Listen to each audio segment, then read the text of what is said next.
प्रदेश में कैबिनेट मंत्रियों का अपने प्रभार वाले जिलों में दौरा लगातार जारी है और 15 मई तक उससे जुड़ी रिपोर्ट भी सौंपनी है। हमारे साथ में इस समय कृषि मंत्री सूर्य प्रताप शाही जी हैं।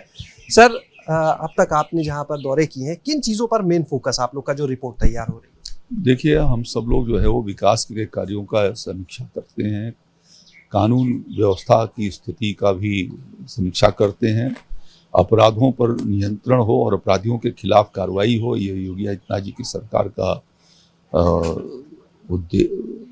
यह उद्देश्य है। और जनता के प्रति हम लोगों ने ये भरोसा भी दिया है कि लोगों के जान माल की हिफाजत की दृष्टि से हम निरंतर उसकी व्यवस्था करेंगे, कोशिश उसके लिए करेंगे। तो इसलिए उनका अनुपालन ठीक से हो, विद्युत आपूर्ति ठीक से हो, बच्चे विद्यालय में स्कूल चलो अभियान के अंतर्गत आएँ, उनकी संख्या को बढ़ाई जाए, उनके यूनिफॉर्म, ड्रेस वगैरह वो सबका वितरण ठीक प्रकार से किया जाए। जो हमारे सामुदायिक शौचालय, पंचायत भवनों का निर्माण हो रहा है वो अच्छे प्रकार से हो, अमृत सरोवरों का निर्माण किया जाना है, उसके लिए स्थान को चिन्हित किया जाए। तो इस तरीके से विभिन्न चीज़ों के बारे में समीक्षा भी करते हैं और जमीन पर जाकर के उसकी हकीकत को भी देखते हैं। जहाँ कमियां हैं उनको ठीक कराने का काम, जो उत्तरदायी हैं, जिन्होंने गलतियां बड़ी की हैं, उनको के विरुद्ध कार्रवाई भी होती है और प्रयास ही किया जाता है कि हम ठीक प्रकार से अपनी योजनाओं का क्रियान्वयन कर सकें।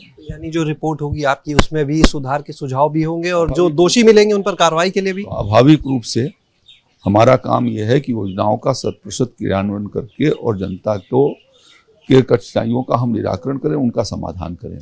और उस दृष्टि से शासन और प्रशासन दोनों के उत्तरदायित्व हैं और दोनों मिल करके इस काम को करेंगे तो हम प्रदेश में और बेहतर सुविधा दे सकेंगे। माने लापरवाही करने वालों की सूची भी साथ साथ बन रही है? बन भी रही है और उनके खिलाफ कार्रवाइयाँ भी कई स्थानों पर माननीय मुख्यमंत्री जी ने किया है और लोगों को चेताया भी जा रहा है कि वो जो है वो पुरानी आदत से बाज आएँ।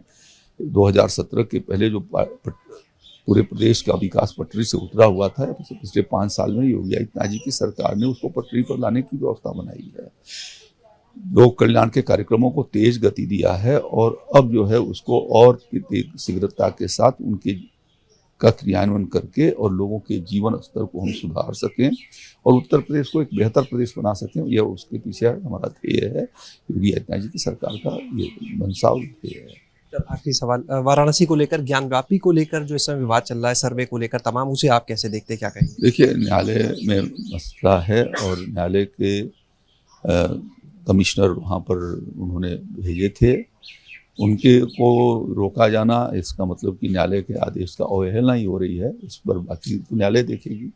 मुझे सिर्फ इतना कहना है कि लोगों को न्यायिक व्यवस्था पर भरोसा रखना चाहिए। बहुत बहुत शुक्रिया।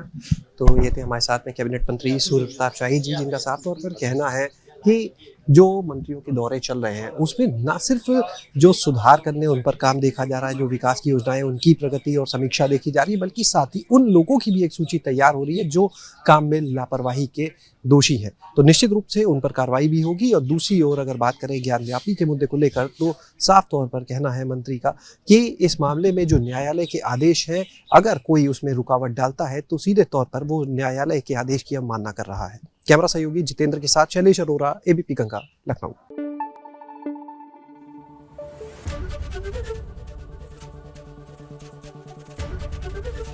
एबीपी गंगा, खबर आपकी, जुबान आपकी।